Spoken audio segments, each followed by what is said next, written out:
You know, it's been a pretty long time since I was a kid, but growing up I remember being in awe of my cousins in the family who had game consoles.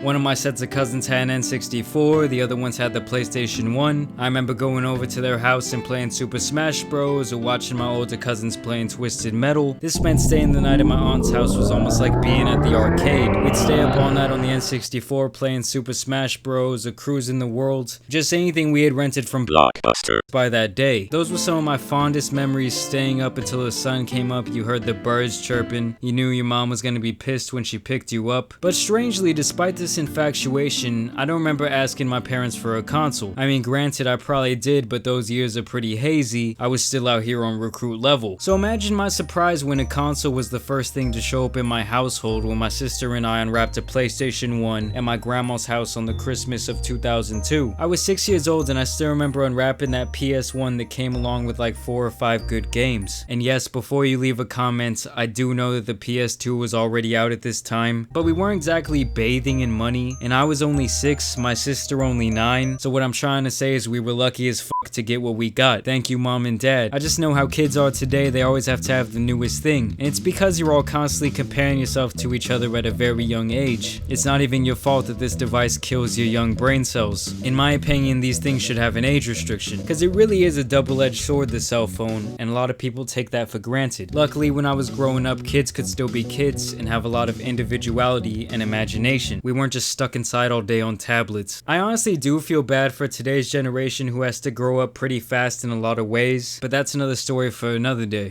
And to be honest, we were in awe of our first console. We both loved video games and we were just kinda waiting for this moment. At the time, the PlayStation was almost like a portal to another world to us. The only other games we would get to play at home were like educational computer games. Shout out Jumpstart. And even hearing that boot up sound today makes me feel some type of way.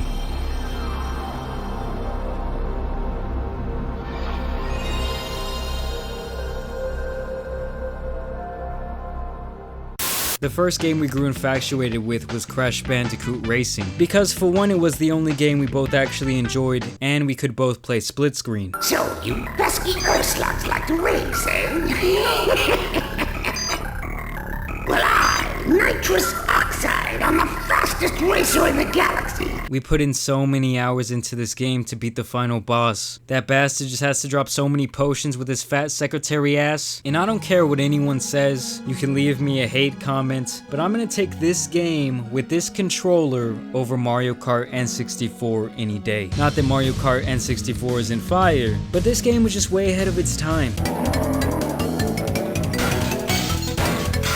And next, I would say that Spider-Man 2000 is my favorite game on the entire PS1 catalog. So many hours grinding this game, going through the entirety of the game multiple times, unlocking different suits that had special abilities, playing on the hardest difficulty and just absolutely whooping its ass. This game had commentary from the legendary Stan Lee himself. Spider-Man co-creator Stan Lee here.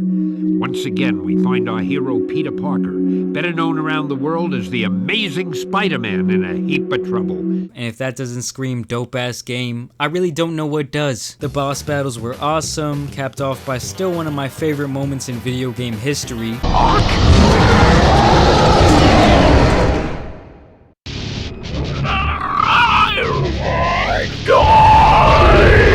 The last runaway escape level versus Carnage is totally badass. And maybe I'm biased because I love Runaway from Boulder, fast-paced type levels, and this is just the ultimate one. Much more satisfying than just punching someone to death. I remember I kept going back and forth with my sister trying to see who could complete the level first, because we kept losing to this son of a He kept catching us. Later on, we had played the game so much that we'd be toying around with this final boss because we were such experts. Oh yeah, that game was a lot of fun.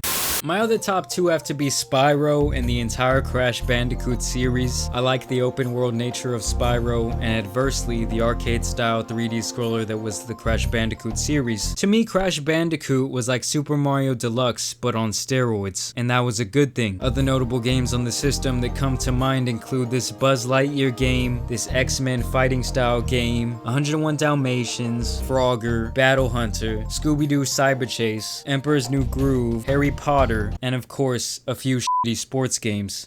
In general, I do have to say that the PlayStation changed my life in a lot of ways. It was the inception of my very long video game playing career, and I still love playing video games to this day. These days I do use it more as a way to relax for a few hours when I'm not working or stressed out by life. But I remember days as a kid when games were one of the most important things to me. Video games, baseball, friends, and my little crush at school. That's all I really cared about as a kid. And over the years I've played a lot of games, yet a lot of these PS1 titles hold some of the fondest memories in my brain. Don't get me wrong, I love the whole competitive online gaming thing, but there was just something special back when games were made more like an art piece or a book that you played day after day to finish it. The final level, the final boss. Ooh, it was such a bittersweet feeling when you saw those credits roll. This was back when game studios really expressed themselves to make amazing, groundbreaking games. I mean, don't get me wrong, the stuff is cool today, and maybe I'm just being super nostalgic because these games hold some very fond memories in my heart. This was a simpler time in my life when I was very young, and I will always cherish that. Overall, the PS1 is goated. There's actually going to be the first console I talk about in this new series I'm going to be doing, talking about video games. So drop a like if you're excited for that. Let me know what your favorite console of all time is down below in the comments. As always, I want to thank you guys for liking today. Thank you for subscribing. Thank you for sharing with your friends. There's some crime out here that needs to be fought, so it's your boy the Tan Superman,